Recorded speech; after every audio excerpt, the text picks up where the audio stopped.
Nossa segunda entrevista do dia? Pois só se for agora. Nós vamos falar agora com o advogado Dr. Sandro Patrício. Ele que é especialista na região sobre planejamento patrimonial e sucessório. O bate-papo vai rolar solto a partir de agora. Bom dia, doutor Sandro. Seja bem-vindo ao Cidade em Movimento. Bom dia, Liliane. Bom dia, Rodrigo.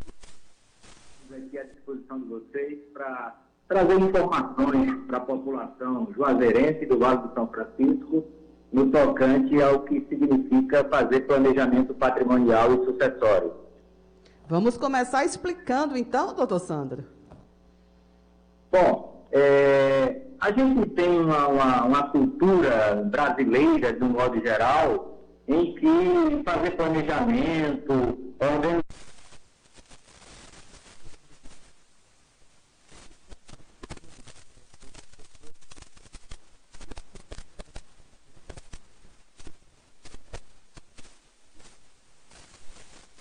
porque, afinal, ele deve ser de conhecimento de todos e acessível a todos.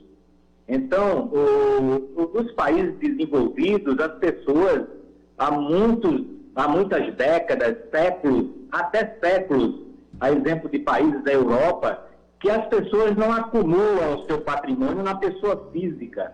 E nós, brasileiros, temos o costume de ir trabalhando ao longo da vida, o pai, a mãe, vai formando um lastro patrimonial, vai adquirindo bens, comprando uma casa própria, a casa para morar, comprando um terreno, comprando uma chácara, enfim, um prédio comercial e sempre colocando esses imóveis na pessoa física.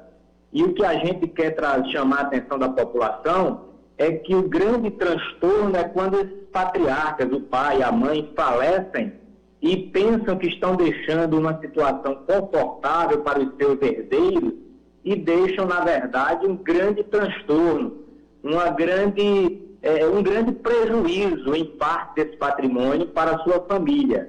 Essa é a grande preocupação. Por quê? Existem algumas formas de você resolver a partilha dos bens após o falecimento, que é através do inventário. O inventário, ou quando você, antes de morrer, fez algum testamento doando a metade até o máximo, que é a metade do seu patrimônio, que você pode doar em testamento. Mas as pessoas não, a maioria, claro, alguns compreendem, mas a maioria imagina que testamento é uma grande solução. Mas, na verdade, o testamento, ele não impede, ele quando é feito um testamento, após o falecimento, de qualquer forma, é obrigatório a abertura do inventário. E aí começa o martírio, o sofrimento das famílias brasileiras. E qual seria o caminho? Vamos lá, porque eu estou trazendo primeiro o problema, que é para a pessoa que está nos ouvindo, principalmente a população que nunca ouviu sobre isso, compreender que isso afeta praticamente a toda a população. Se nós olharmos em torno, todo mundo aí, de um modo geral, a maioria tem uma casa para morar, tem um terreninho, tem um pedaço de chão. Então, o que é que o inventário traz? Ele traz uma demora absurda, um tempo de espera dos herdeiros incalculável, porque depende da decisão judicial, inventários que se arrastam por 5, 10, 15, 20, 30 anos. Nossa. Mês passado encerrou um inventário no Brasil que já se arrastava por mais de 100 anos. Nossa. E enquanto isso, a família não pode resolver, os bens ficam bloqueados. A 10ª geração ainda não recebe. Não recebe. Doutor, então, enquanto isso, vai gerando uma despesa também incalculável, né? Uma despesa incalculável.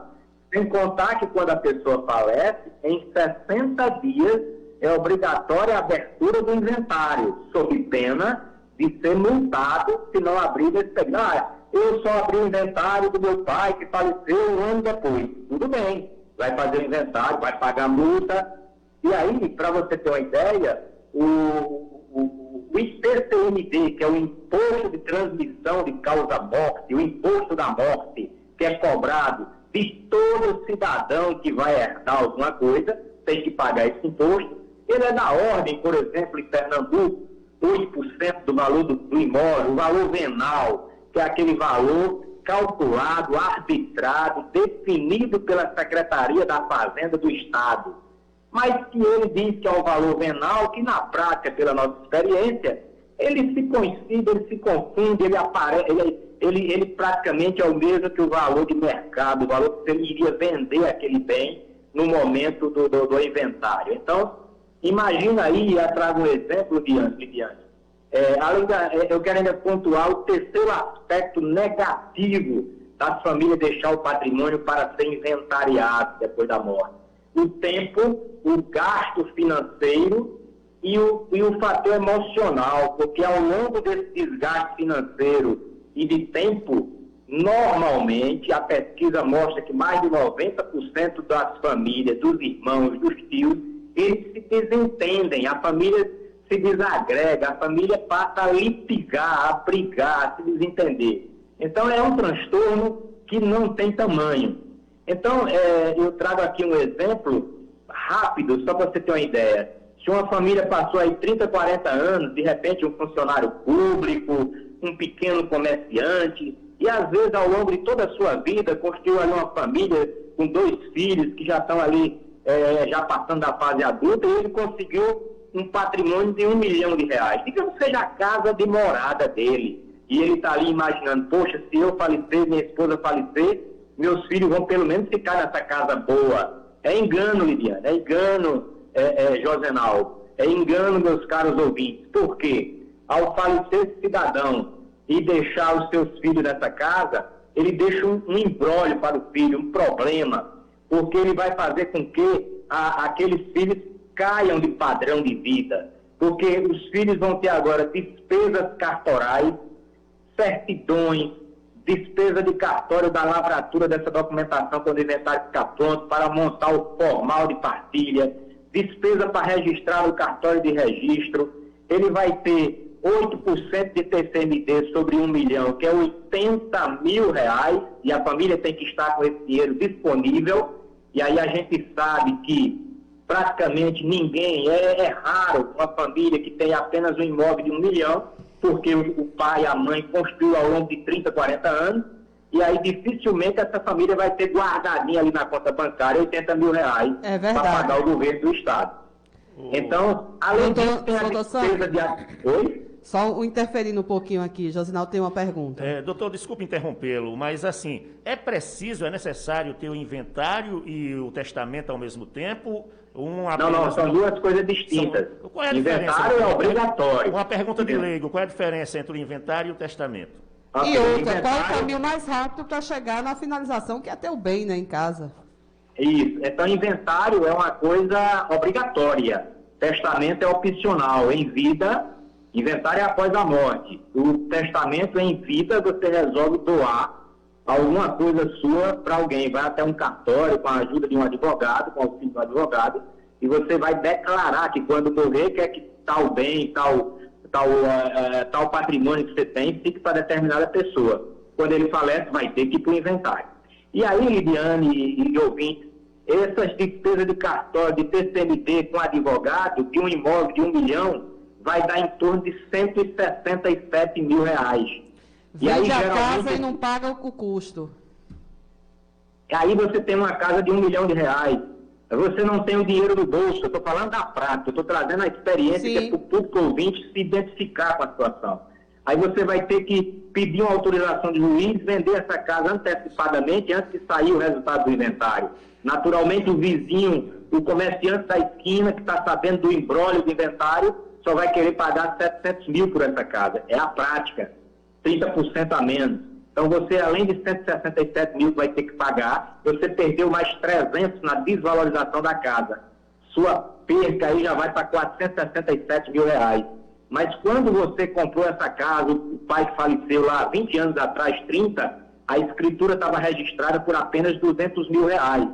Só que essa casa foi para R$1 milhão, ele vendeu por 700, entre 700 e os 200 da escritura original, teve um lucro de R$500 mil. A Receita Federal cobra 15% sobre os 500. E haja pagamento, doutor. Hein? E haja pagamentos. É preciso esclarecer. Eu estou trazendo uma informação nova para a região. As pessoas precisam tomar conhecimento dessa realidade. Então, 75 mil com mais 167, com mais uns 300 que perdeu, foi para 542 mil reais. Então, a família que pegou 700 no bolso, que pagou 167, que pagou 75, a família ficou com 458 mil reais no bolso. Essa família vai ter que mudar de padrão de vida, porque ela agora não vai morar mais naquele bairro da casa de 1 milhão. Vai pegar 458 e vai morar lá no bairro mais afastado, numa casinha mais simples. Então, com isso, eu fechei aqui, Lidiane, ouvintes e Josenaldo, uma conta de padaria, uma conta grosseira, para que o público perceba, e quando eu falo em 1 milhão, quem tem um imóvel aí de 500, é só fazer a proporção. Essa é a grande realidade. Então, nessa conta que eu faço, o cidadão perde 54,2% do seu patrimônio, só porque morreu e não fez o planejamento antes.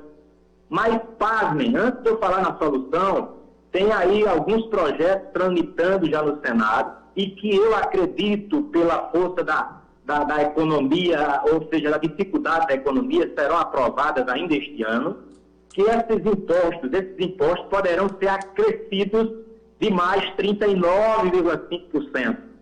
Se essa conta fechar até o final do ano para aprovação dessas leis, no mesmo exemplo que eu falei aqui, a família vai ter uma perda de 93,7%.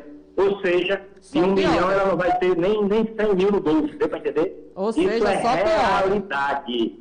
Bom, e qual é a solução? É o planejamento patrimonial em vida. É a família procurar orientação, procurar especialista para que possa organizar o seu patrimônio e montar um sistema de holding patrimonial. É tirar esse conjunto de bens, o patrimônio dele, da pessoa física, porque pessoa física morre, gente morre, e empresa não morre necessariamente. Um CNPJ, uma empresa, ela vive e vai falecendo os sócios, e aí essa empresa ele faz um projeto de transição, onde ainda em vida ele traz os filhos para compor o quadro societário desse sistema de holding, e ele faz em vida a doação dessas cotas para os filhos.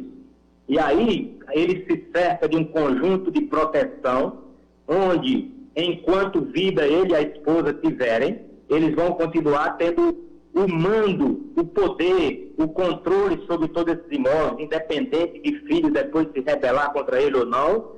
Ele não carece de assinatura dos filhos para, digamos, resolver vender um imóvel. Ele não tem que ter a anuência dos filhos. Agora, quando eles falecem, e a gente pode também mostrar aqui de que o cidadão pode colocar cláusulas nesse sistema de proteção, em que os filhos tenham que esperar a morte do pai e da mãe para terem acesso ao mando dessa empresa, porque nós vamos sair do direito civil, dos controles de inventário, de testamento, direito de família, e estamos agora tratando de direito empresarial. É uma comunicação, é uma relação societária, respaldada na lei das sociedades anônimas, respaldada na lei das sociedades limitadas.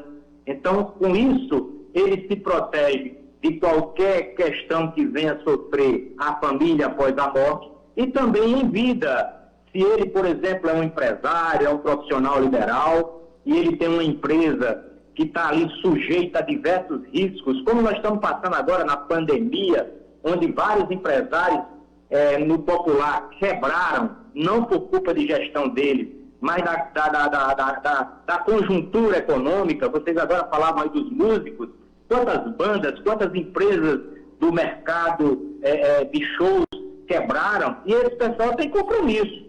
E os credores virão cobrar. E quando não encontrar no patrimônio da empresa algo para tomar e para suprir, para pagar esses débitos, poderá um juiz desconsiderar a personalidade jurídica e buscar os bens do dono da empresa, da pessoa física. E às vezes você tem um bem que foi adquirido muito antes dessa empresa até começar a existir, um bem lá atrás que não tem nada a ver com a operação da empresa, que não tem nada a ver com pandemia de Covid, e você vai perder o bem.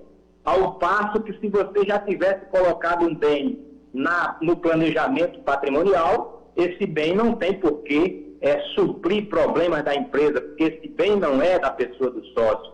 Esse bem agora é de uma empresa, e essa empresa pertence aos filhos, e assim por diante. No então, caso, doutor claro Sandro, que a gente está no programa de rádio falando de forma bastante resumida, mas eu estou pontuando justamente o problema e mostrando que existe solução e as pessoas precisam correr, porque cada dia vai piorar. E aí, por que eu tenho convicção de que vai piorar? Porque Lidiane, Josenaldo e meus caros ouvintes do Vale do São Francisco, na Europa, por exemplo, a França, o imposto da causa-morte é de 60%.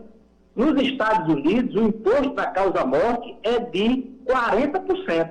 No Brasil, o máximo é 8%. Então, é claro que a tendência é nós estarmos querendo copiar os grandes países, os países desenvolvidos. Então, além dessa tendência de copiar, nós temos também aí o problema da crise econômica. Então, eu não tenho dúvida que eu acho que em 2021, esses acréscimos, essa mudança da lei para pior na tributação vai acontecer. Então, doutor Sandro, deixa eu ver se eu entendi, no grosso, como diz o ditado. Sim. Você transforma a sua família, nos bens da sua família, em uma empresa, dizendo Perfeito. tudo o que tem dentro dela, e no final sai do inventário civil, e o que fica é o que está lá já registrado com sócios, dividindo tudo, caso seja necessário, ou continuar com o mesmo patrimônio, ou aumentando ele no final e passando de filho para filho e assim sucessivamente? Perfeitamente. Não vai existir inventário. Inventário que está no direito civil, ele, vamos dizer assim, a médio prazo, porque isso já é desenvolvido há séculos por aí afora. Essa lei que nos permite esse sistema de holding, ela é de 1976 no Brasil. Ela sempre foi utilizada, mas por uma minoria. E que a população, de modo geral, ela não tinha Nem tem conhecimento. Agora, deixa eu te agora, perguntar... com relação à família, digamos assim, tradicional. E aquelas pessoas que têm o extra, o filho fora do casamento? Infelizmente, a gente sabe que ainda tem pessoas que mantêm 2 famílias ou até mais, a depender do seu patrimônio. Perfeito. Como essas pessoas são beneficiadas nesse caso? Porque aí não vai ter Perfeito. inventário. Veja, nós temos o planejamento patrimonial e sucessório, ele é como uma impressão digital. Cada família é diferente da outra, então tem que sentar, analisar cada caso. As pessoas em vida, elas podem doar metade do que é dela para quem ela quiser. E a outra metade tem que se respeitar a parte que a gente chama de legítima, ou seja, respeitar a esposa, os filhos, porque eles é que são os futuros herdeiros. Então, na hora que ele partilha os bens nesse planejamento, ele já tem que respeitar o que seria no futuro o inventário, essa divisão. Então, filho fora do casamento tem que ser contemplado no planejamento, necessariamente, porque senão ele vai fazer o planejamento para deixar tudo resolvido e quando ele falecer, o filho do fora do casamento, que ficou de fora do planejamento, vai acionar Vai contestar. Claro, né? Vai contestar. Vai contestar e aí vai ter um problema. Então, aí existem vários casos. É possível que a família tenha conhecimento daquele filho, então aí onde o advogado pode interagir como intermediário para acomodar e mostrar para a família que é muito inteligente, é muito mais inteligente reunir agora e já resolver antecipadamente do que depois através de uma briga que vai se arrastar e vai desgastar e dar prejuízo a todo mundo. Se de repente não tem possibilidade de existir uma comunhão, uma conversa para planejar, uma outra sugestão, o patriarca pode fazer mais de um sistema, ele pega e divide um sistema para aquela família normal dele e um outro sistema de proteção separado para o filho fora do casamento. Então, existe solução legal para todas as situações. O que não existe é querer se aproveitar do sistema para burlar direitos de outros. Não, o sistema não tem esse objetivo de driblar a União, de driblar o Estado, de deixar de pagar imposto de forma ilegal, não. O sistema tem por objetivo fazer um planejamento inteligente, o que é aceito pela legislação, pela Constituição, pelo Código Tributário Nacional, tem um conjunto de coisas que que é possível o cidadão planejar para pagar menos imposto. Isso é legal. E nunca driblar quem quer que seja, ou qualquer instituição pública, ou pessoas que vão ter direito no futuro. Nesse caso, é possível pagar menos imposto fazendo esse processo aí, inventário de bens que serão partilhados? Porque pelo preço que o senhor falou aí, é praticamente inviável esse negócio, principalmente para quem tem renda mais baixa. Para quem não tem dinheiro. Para quem não tem dinheiro, né? Fazer inventário, né? Você está falando? Sim. O senhor disse que... É isso que eu estou falando. A finalidade da gente estar aqui é justamente mostrando para o cidadão. Basta você olhar no seu lado, na sua família, na esquina. Todo mundo conhece alguém que já passou por um processo de inventário, por essa tortura. Então, fora muitas pessoas que estão aí há anos sem abrir o inventário de um pai ou de uma mãe que faleceu, estão com um abacaxi na mão, porque nunca vai poder vender um imóvel. Quem é que vai querer comprar um imóvel sem poder transferir? Então, a solução é o planejamento. O planejamento, a gente poderia discorrer aqui o dia inteiro. Ele só tem vantagem, ele não tem desvantagem nenhuma. E aí, a pessoa, claro, vai pagar imposto na hora de fazer o planejamento, mas é infinitamente menor. Eu diria que você vai gastar, sei lá, menos de 10% do que a família gastará quando dá morte. Então é melhor o patriarca agora, em vida, gastar menos de 10%, sabendo que se ele falece e deixa esse abacaxi, a família vai gastar muito mais, né? Então, em linha geral, é isso, a finalidade. Entendeu? É aconselhável começar cedo esse planejamento, né? Começar ontem. Alguém quando senta conosco, quando é que eu deveria fazer meu planejamento patrimonial e sucessório? Eu sempre respondo, ontem. Ontem. Para evitar... Porque a gente, e aí, eu acho que até o Poder Judiciário agradece a essa nova movimentação. Eu queria dizer para vocês que isso é uma movimentação nacional, tá? A gente está fazendo parte de um grupo aí de quase mais de 1.000 advogados nos 27 estados da federação, fazendo essa nova leva de comunicação com a sociedade, trazendo essa informação, para que em alguns anos a gente possa ter a população consciente e já firme nisso. Isso então, é muito importante. Doutor Sandro, tem a pergunta de um ouvinte nosso aqui, vamos ouvir e em seguida Sim. o senhor responde. Dona Maria Augusta. Pois não. Bom dia, Lidiane. Eu gostaria que você fizesse uma pergunta a ele aí. Em precatória do Estado, se é necessário fazer inventário, o titular da precatória falecendo. Doutor Sandro.